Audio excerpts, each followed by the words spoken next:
It was supposed to be a quick stop, a promise whispered half-heartedly in the car. "We're not getting another animal. Just one look."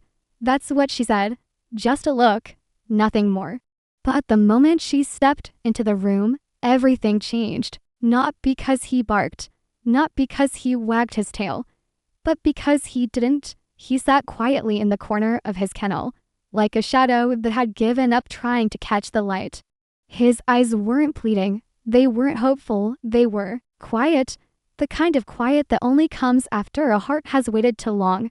He didn't know she was coming. He didn't know the stranger with soft hands and tired eyes was about to change everything.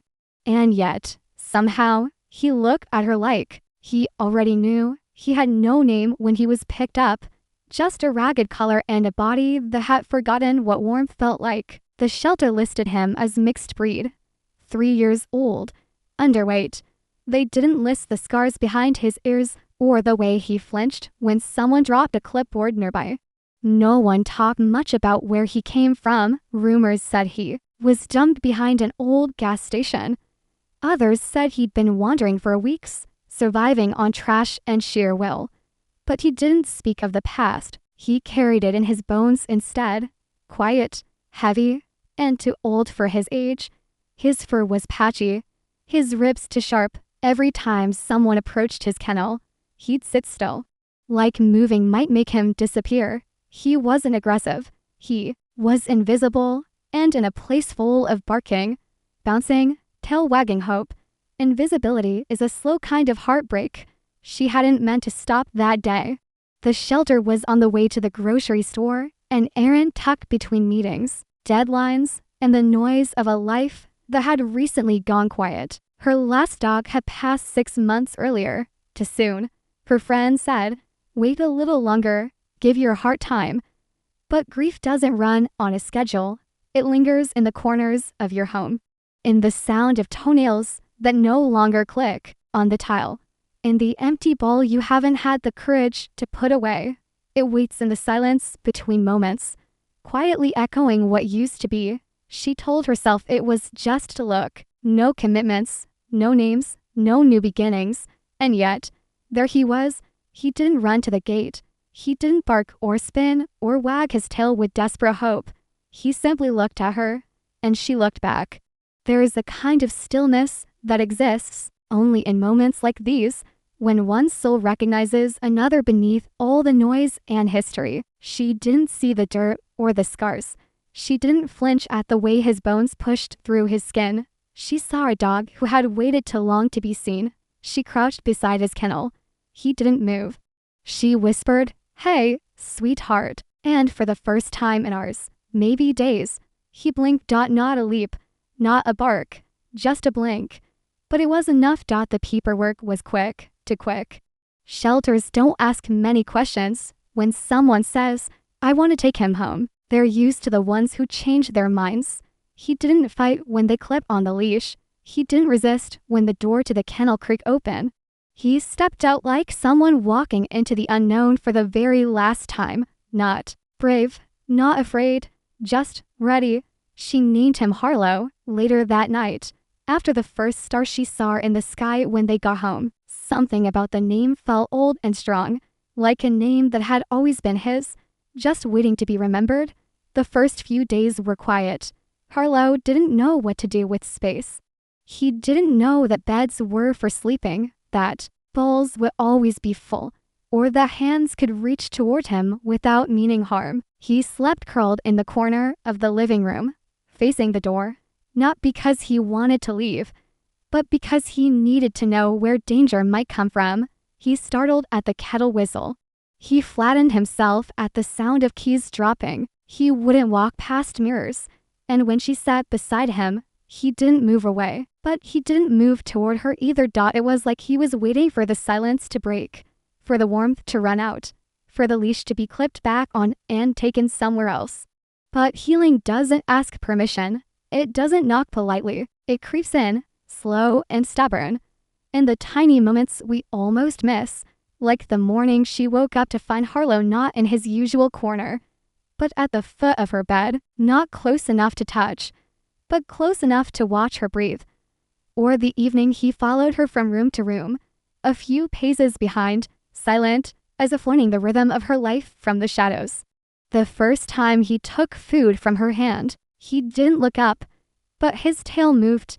Just once, a slow, unsure sway, like a song he hadn't heard in years.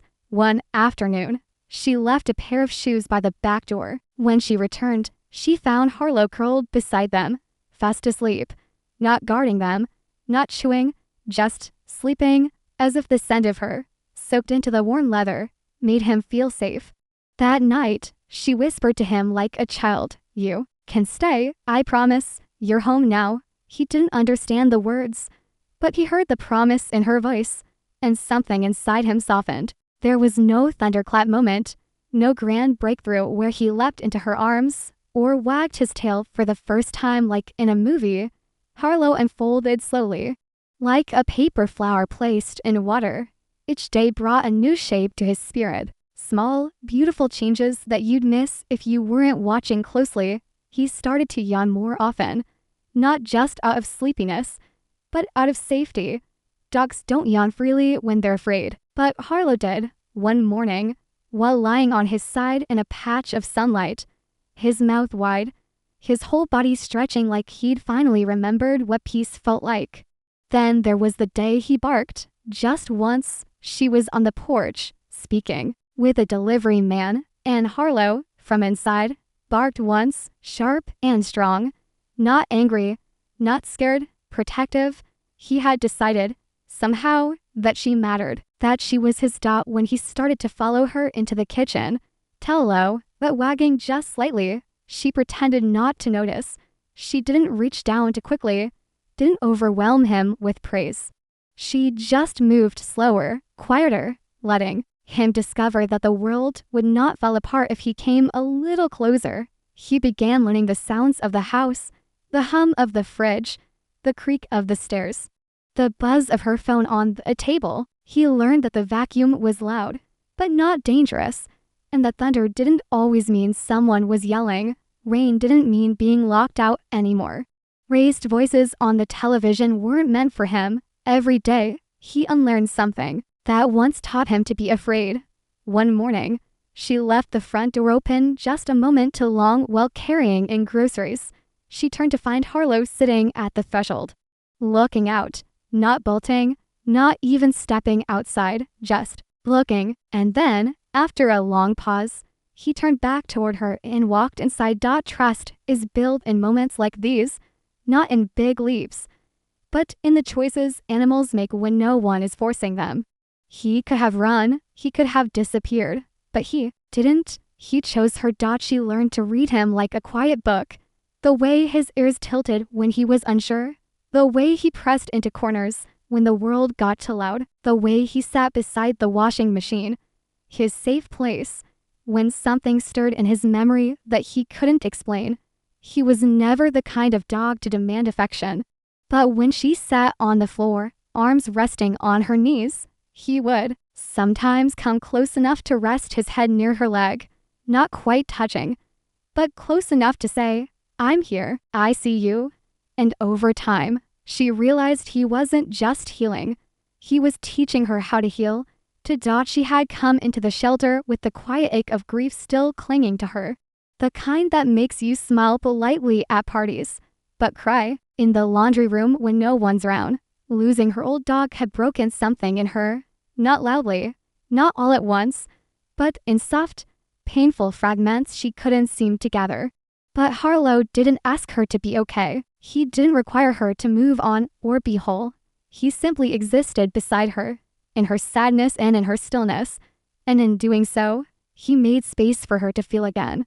There was one night, months after she'd brought him home, when the wind knocked a branch against the window. It was late. She woke to the sound of it and found Harlow sitting upright at the edge of the bed.